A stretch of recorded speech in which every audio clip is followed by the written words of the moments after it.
Thì anh ấy biết rồi, nhưng từ cái một sau là anh ấy cứ sai mà anh ấy sẽ làm Là bao nhiêu? hai bệnh này. Đấy thì Thật là nó không nào con mà con lắm. này nữa. Anh nghĩ nó làm đấy là gì à?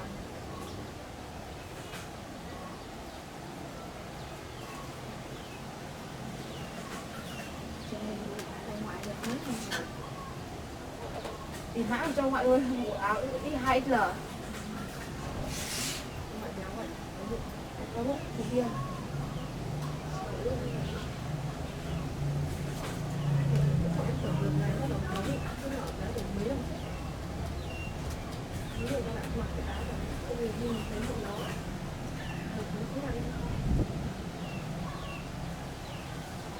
Tôi giải thích cái gì ngoài cái bụng nó mà bác sĩ đã chịu được.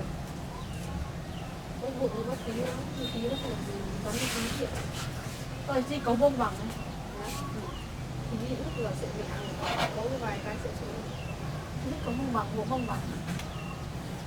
Hôm rồi lúc nó kể là hôm lên thăm tôi ấy, mẹ tôi test cái vào mông nó kể không được, nó sợ test vào mông. Thế là mẹ bảo là hôm qua mới giờ chiều đi thăm thế, hôm qua mới được cấp con rồi này một tiết. Thế ạ, thế xong đánh vào mông gái ở mông. Nhiều. Tí để chưa rồi, thế ngày nay bị nói chuyện với nhau. Đầu. Thế là làm gì đâu, bố em sai gì để làm đâu. Thế nằm ở chỗ tao lưng dã man nhá. Đau đầu nữa. Ý là cái thẳng đứng lên. Xong rồi ngại dậy uống nước cơ. Thế mẹ xưa uống nhiều nước quá, uống nhiều sữa cắn nóng. Ý là uống lạnh, uống nước lạnh ở xuống tủ. Không, xuống tủ rồi xuống nhà dưới. Lại nhiều vòng.